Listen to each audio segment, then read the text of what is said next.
Okay, let's jump right into this explainer and take a walking tour back in time.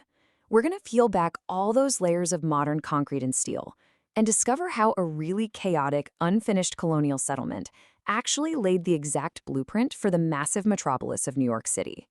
Because what you see today, it definitely didn't just happen by accident. The geographic and cultural DNA of this global powerhouse was completely set in stone over 300 years ago. 25,000. Now, think about that number for a second, because that was the entire population of New York at the dawn of the 18th century. It's kind of hard to wrap your head around, right? I mean, today you can easily find more people than that in just a few square blocks of Manhattan. Back then, it was just this tiny, unfinished port city. And yet, it was already standing right on the brink of global power, driven by these monumental forces of trade, finance, and immigration. So here is our roadmap for today. We'll be looking at 1. The blueprint of a metropolis. 2. The harbor and trade lifeblood. 3. Broadway and organic growth. 4. Wall Street's modest beginnings. And 5. Power, real estate, and revolution. All right, kicking things off with Section 1, the blueprint of a metropolis, reconstructing the 1700s. Now, you might be wondering, how on earth do we actually know what a city that's been constantly demolished and rebuilt looked like 3 centuries ago? Well, it's where modern tech meets historical data. Advanced AI reconstruction tools analyzed contemporary maps, centuries-old paintings, really meticulous shipping records, and original architectural surveys to virtually peel back the modern skyscrapers. By feeding all of those data points into these tools, we're able to vividly recreate the streets and the daily life of the 1700s with just remarkable accuracy. It literally takes history out of a dusty textbook and turns it into a living, breathing place. Moving right along to Section 2, the harbor and trade lifeblood, Fort George to Bowling Green. So let's start our tour way down at the very southern tip of Manhattan, looking north from the absolute lifeblood of the city, its incredible natural harbor. Dominating this southern shoreline, right around where tourists catch the Staten Island ferry today, was Fort George, which was formerly known as Fort Amsterdam. And this fortress wasn't just for show. It controlled access to the Hudson River and protected one of the most valuable natural harbors on the planet. This was a total strategic necessity because that waterfront was absolutely jammed with merchant vessels arriving daily from Europe, the Caribbean, and the other colonies.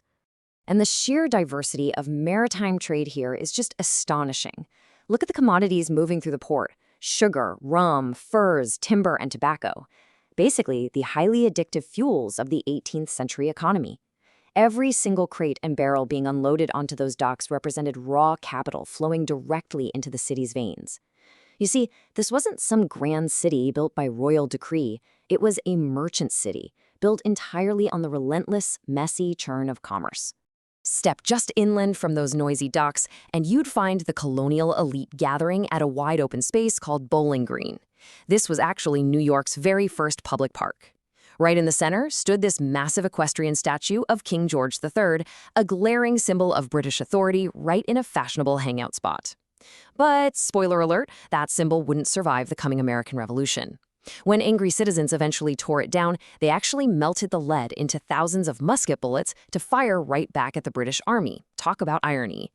Let's head into Section 3, Broadway and Organic Growth, the spine of colonial New York. If you've ever found yourself completely turned around and lost in Lower Manhattan today, well, here is exactly why.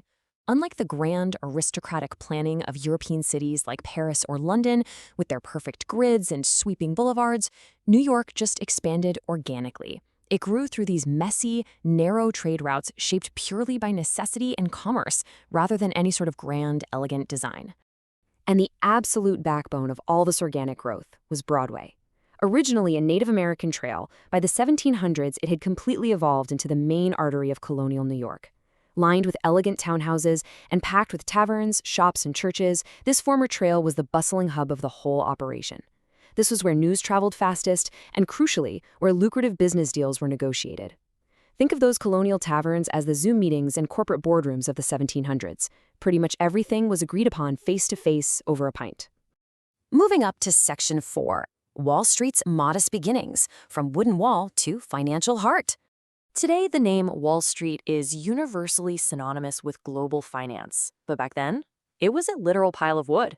Originally, it was an actual, physical wooden wall built by the Dutch to protect their settlement against attack. Now, by the early 18th century, the physical wall itself was completely gone, but the name definitely stuck. At that time, this street marked the absolute northern boundary of the settlement. Anything past it was basically just wilderness and open farmland. But right here, at this boundary line, something fascinating was happening. Long before formal grand exchange buildings ever existed, merchants just gathered informally under the buttonwood trees on Wall Street to trade stocks, bonds, and commodities. Trust was incredibly personal back then. Multi-thousand-dollar deals were sealed simply with handshakes. It's wild to contrast those simple handshakes under a tree with the crazy algorithmic high-frequency trading that happens in that exact same spot today. This informal little marketplace was quietly planting the seeds for the modern New York Stock Exchange. Take a short walk east from Wall Street, and you'd hit the East River waterfront. The skyline here was dominated by this incredibly dense forest of ship masts along some of the busiest shipyards in the American colonies. Just imagine the sharp smell of tar and pine and the deafening, constant sound of hammers striking wood. The river directly connected New York to global trade routes, making this small city completely indispensable to the British Empire's massive shipping network. Now, it's fascinating to look across the water from those busy shipyards and realize just how radically different things were. Long before any iconic bridges linked the boroughs together, Brooklyn was entirely rural and agricultural. Instead of today's expensive hipster coffee shops and massive traffic jams, it was just quiet farmland. Ferries were the only shuttle bringing goods and people back and forth to the commercial chaos of Manhattan. And finally, Section 5, Power, Real Estate and Revolution, Trinity Church to the post-war boom. A perfect example of the real estate power dynamics of the time is Trinity Church. Even back in the 1700s, land ownership was the ultimate form of power. This earlier incarnation of the church we know today wasn't just a place of worship. It was a major landowner, controlling vast tracts of Manhattan real estate. Its massive spire completely dominated the colonial skyline, acting as this looming reminder of British religious authority. Today, of course, that exact same church is totally dwarfed by giant glass skyscrapers, which perfectly symbolizes the city's massive shift from religious power to corporate power. Now, this rapid growth didn't just happen in a straight line. By the late 1700s, as infrastructure expanded and immigrants kept arriving, New York actually replaced Philadelphia as the most important commercial city in the young United States. But then came some massive disruption. The American Revolution brought a devastating 7-year occupation by British troops, and terrible fires destroyed huge sections of Lower Manhattan. For a brief moment there, it really looked like the definitive end of the city's rise. However, when the war finally ended, the city bounced back faster than any other in the young United States. Why? Well, because these 3 fundamental pillars were already permanently set in stone: a deep natural harbor, a brilliant strategic location, and a deeply ingrained culture built entirely on trade, finance, and raw ambition. Buildings can burn to the ground, sure, but you absolutely cannot destroy geographical advantages and a cultural drive for commerce. The small, chaotic, and unfinished New York of the 1700s provided the exact blueprint for today's towering financial metropolis. It really makes you realize that geography and early culture quietly shape our destiny in ways we rarely appreciate. Which really begs the question, what hidden history is under your feet right now in your own hometown? And what historic city should we use AI to reconstruct and explore in our next explainer? Let me know and keep exploring.